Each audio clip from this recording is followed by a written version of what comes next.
Olá, pessoal. Bem, hoje vamos tratar sobre uma obra do John Locke, segundo tratado sobre o governo civil, e tratando já a questão dos direitos. Na videoaula anterior, eu coloquei problemas dos direitos, né? E agora a gente vai ver como é que o filósofo Locke trata dessas questões ligadas a direitos. Bem, obviamente, algumas questões relacionadas à autoridade política nós vamos ver na obra dele, porque o ponto é esse também, né? Mas eu quero enfatizar aqui a questão dos direitos. Bem, antes de entrar na obra, falar sobre o segundo tratado, é interessante pontuar que o Locke escreve o que a gente chama de primeiro tratado sobre o governo, que é uma crítica, como coloquei, uma crítica à concepção de que a autoridade do governo deriva de um direito divino.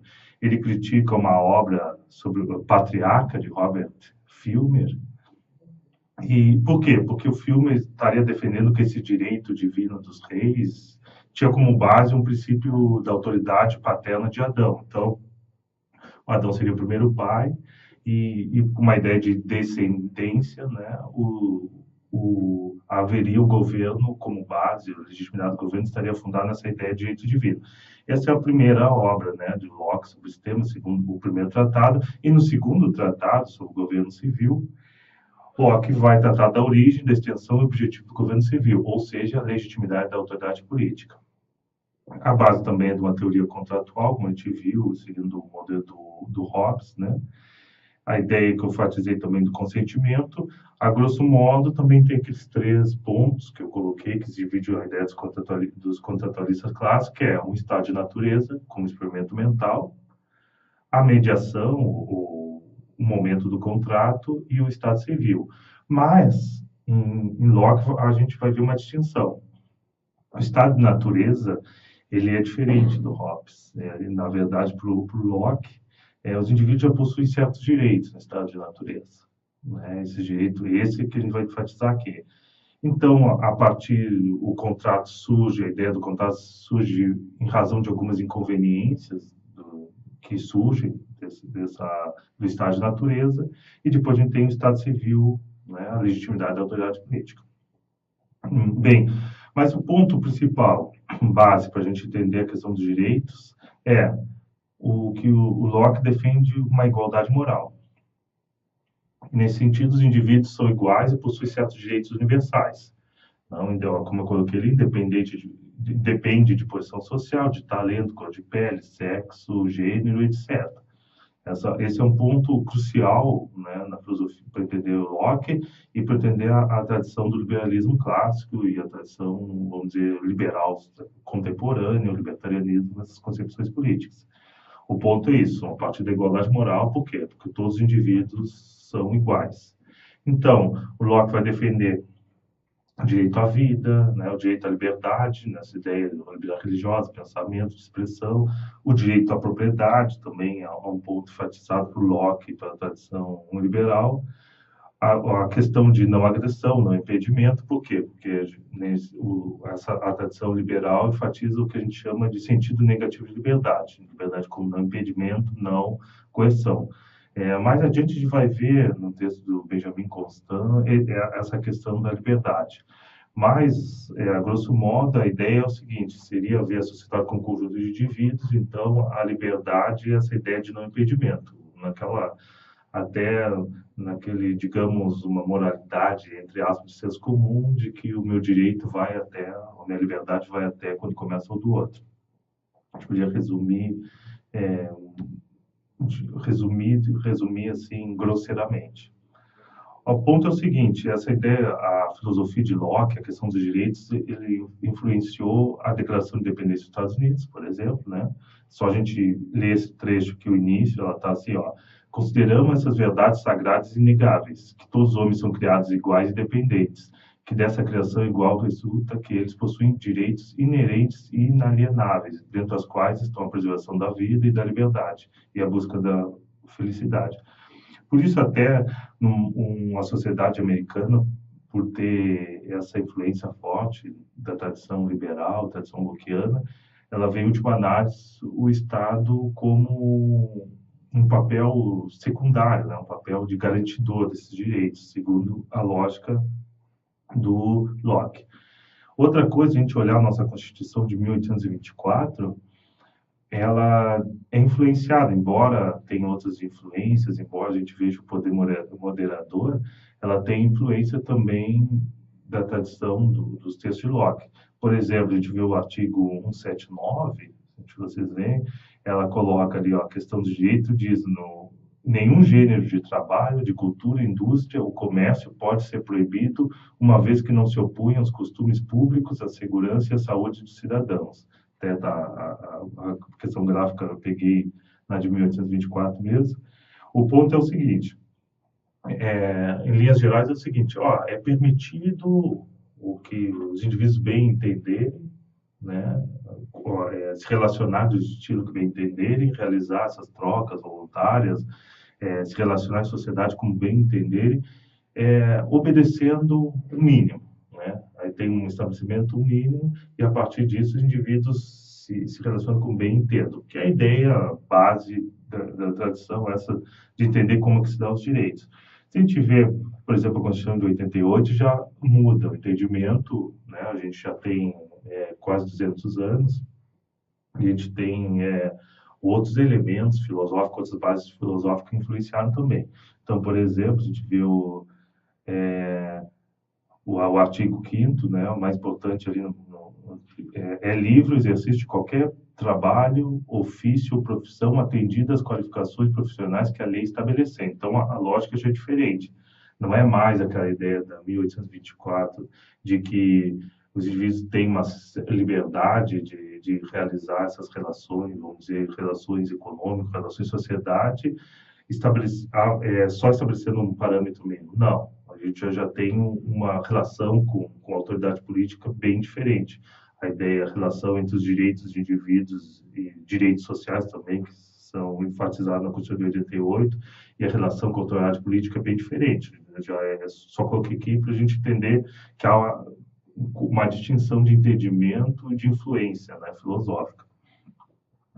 Bom, então, começando aqui a questão do Locke, tu tem o estado de natureza, né? O indivíduo possui certos direitos, como eu disse, né?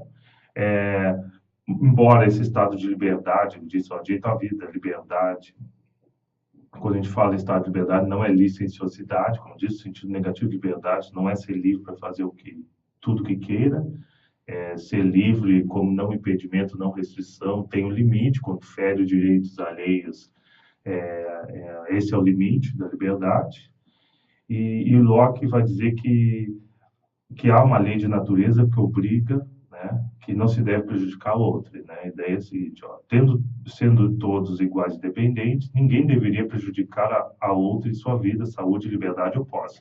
Obviamente, os indivíduos têm essa igualdade moral, essa igualdade de direitos, e dentro desse pano ali, de fundo, os indivíduos podem se relacionar em sociedade, do jeito que bem entendam, e respeitando esses limites, né? Então, em última análise, o ponto aqui de uma tradição lockeana é tratar da forma, não do conteúdo, né? Quando tu enfatiza o direito desse modo, tu está enfatizando a forma. Então, olha, tem uma base, certos direitos, os indivíduos têm certos direitos, que depois vai influenciar o Nozick, que é a filosofia de Nozick, o indivíduo tem certos direitos naturais. E a partir disso, que são importantes, a partir disso a gente vê como é que se dá as relações de sociedade, como se dá a relação com a autoridade política. Mas há um ponto que Locke coloca, bem, viver em sociedade gera alguns conflitos, né? O ponto é esse. Gera alguns conflitos, por exemplo, a invasão aos direitos de outro, né? Ações que fazem mal aos outros, agressão, roubo, fraude, assassinato. Porque quando o Locke enfatiza a questão dos direitos, como eu disse, a forma, né? O conteúdo é dado em sociedades, os indivíduos interagem em sociedades, e isso, obviamente, né, como na sociedade de antes, pode ocorrer conflitos e surgem, de fato, conflitos, né? E esse é o ponto. Então, Locke vai dizer, bem, quem deve forçar tal lei, a lei que é de natureza, de não agredir o próximo, na ausência de governo, né? Porque tem, como coloquei coloquei ali, ó, tem a lei de natureza que deseja a paz, a preservação de toda a humanidade, que não se deve invadir os direitos alheios, mas ao mesmo tempo tu tem um direito de execução, de justiça, que é igualmente partilhado por todos. Vocês lembrem que a situação de igualdade, igualdade moral, tu tem esses dois pontos. E, obviamente, vai surgir alguns problemas disso, né? Por quê? Porque os indivíduos fazem coisas ruins. Existem pessoas boas, pessoas más, existe um monte de problemas que surgem de viver em sociedade. Então, Locke vai dizer que qualquer homem tem o poder de punição em duas situações, né? A reparação à parte lesada e coibir um criminoso. Só que é o seguinte, um ponto que vem, assim, quando a gente fala em punição, é a questão de proporcionalidade, né? Como tu estabelece essa questão de proporcionalidade, né? E ali, daí surge um inconveniente, né? Cito Locke. No estado de natureza, um homem adquire um poder sobre o outro. Todavia, não é nenhum poder absoluto arbitrário para haver-se como um criminoso, quando ele o teve em suas mãos, de acordo com as cóleras apaixonadas, ou a extravagância sem limites de sua própria vontade, mas o poder só de revidar-lhe, à medida que a razão calma e a consciência ditarem o que é proporcionado à sua transgressão.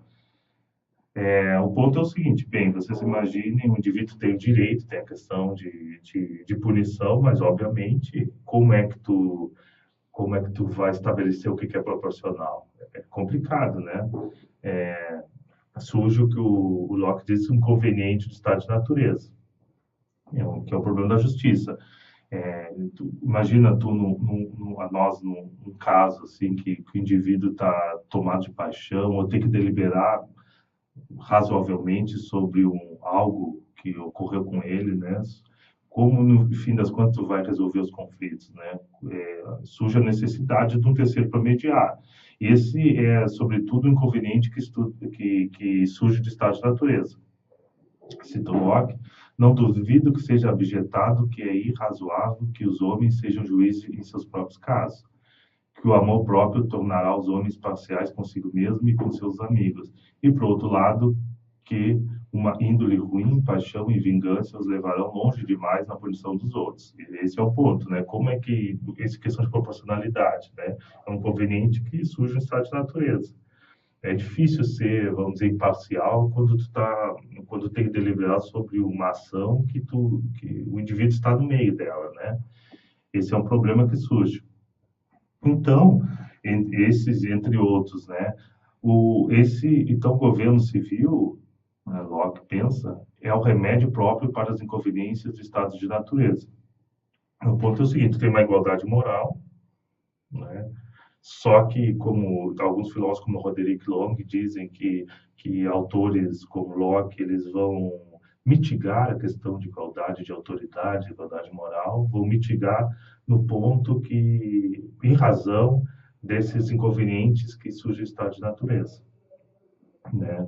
Algumas tradições como, vamos dizer, Libertatis como Hofbauer, por exemplo, da escola austríaca, eles vão criticar Locke, embora que sigam da mesma tradição de Locke, vão criticar, que eles vão achar que mesmo com essa questão de convenientes, não é legítima a autoridade política. Mesmo assim, há uma igualdade moral que deve ser respeitada, os direitos são absolutos. Para Locke, não. Locke vê essa igualdade moral, é interessante, a questão dos direitos, os indivíduos têm certos direitos, mas, né, em razão desses inconvenientes, né, esses direitos não são absolutos. E o inconveniente da justiça é um ponto, né, que surge no estado de natureza. E o governo civil é o remédio. Mas, como coloquei aqui, não é um governo absoluto, como nos parâmetros de Hobbes, né? Olha só, um ponto interessante. Desejarei que aqueles que fazem essa objeção lembrem-se de que os monarcas absolutos não são senão homens. O ponto é isso. Mesmo o monarca absoluto, ele é um homem, ele tem as mesmas virtudes e problemas que qualquer outro homem, né?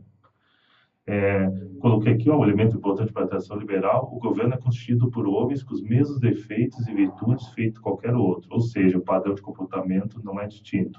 O ponto, porque embora, né, a ideia dos direitos que Locke enfatiza, que os indivíduos têm direitos anteriores ao governo, que o governo é um garantidor desses direitos, né, que podem diminuir ou em razão de conveniências que surgem do estado de natureza. O ponto é o seguinte, que há um ceticismo com a autoridade política. Não um ceticismo tão acentuado como outra situação, mas há esse pé atrás com a autoridade política, né? Como Locke bem colocou, olha, o monarca absoluto, eles são homens, feito eu, feito nós aqui. E eu coloquei assim, há uma distinção entre Hobbes e Locke, como eu disse, né? A grosso modo, em Locke, o Estado é garantidor de direitos, né? E contra os inconvenientes do estado de natureza. O ponto é esse: os indivíduos têm, isso tem que estar bem forte, os indivíduos têm esses direitos. É interessante isso, como é que a questão dos direitos individuais, os direitos naturais, essa tradição de direitos anteriores ao Estado é o ponto aqui, né? Como essa ideia lockeana ela vai influenciar, tanto a Constituição vai influenciar posições de filosofia política contemporânea, como a tradição liberal, a gente pode chamar de uma tradição liberal clássica, também alguns autores chamam no século XX, como Hayek e Milton Friedman, ou libertários como Nozick, ou mesmo autores anarquistas como da escola austríaca, entre outros, né, vai enfatizar a questão dos direitos individuais e o Estado garantidor ou nenhum Estado. Né? E o ponto é o seguinte, esse é o ponto, o Estado é garantidor dos direitos. Em Hobbes, não. Né?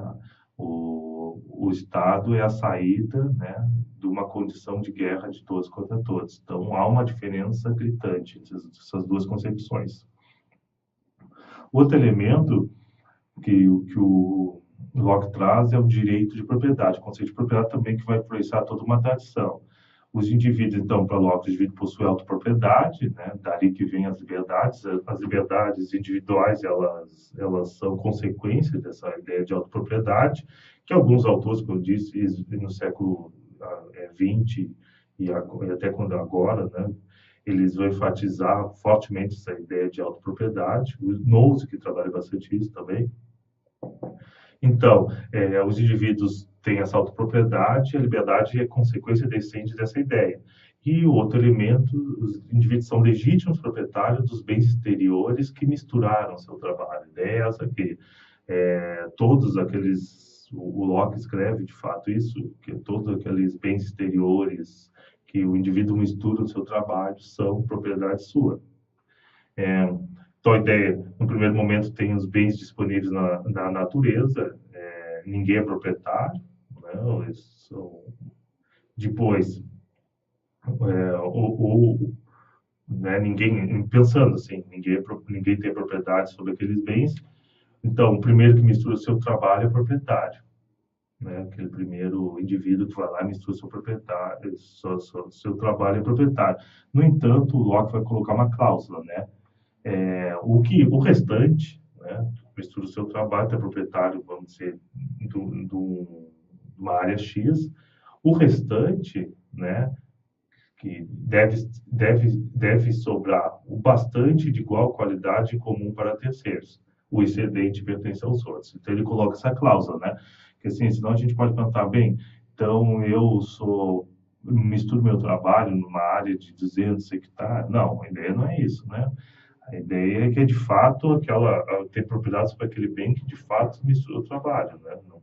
Não é a ideia de um indivíduo lá dizer que é legítimo proprietário, vamos dizer, de uma parte grandiosa, né? De recursos, de bens exteriores. Cito o Locke.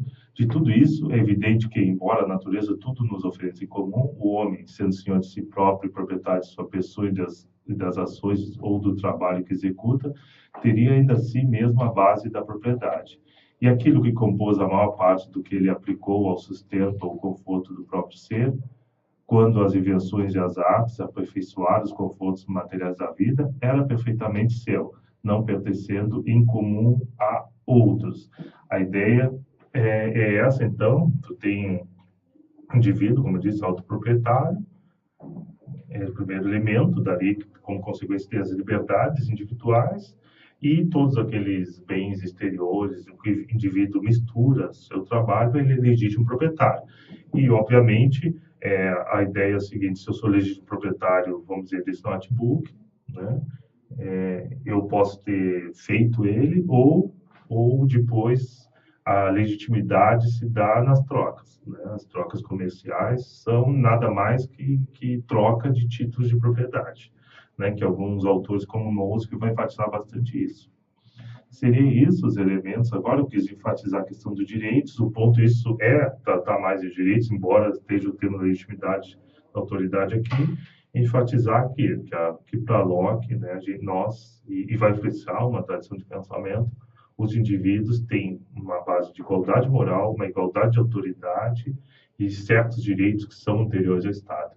Em última análise, para Locke, por exemplo, para essa tradição, o que me dá o direito à fala não é uma Constituição, por exemplo, dizer que eu tenho direito à fala, o Estado dizer, olha, tem direito, os indivíduos têm direito à liberdade de expressão. Não.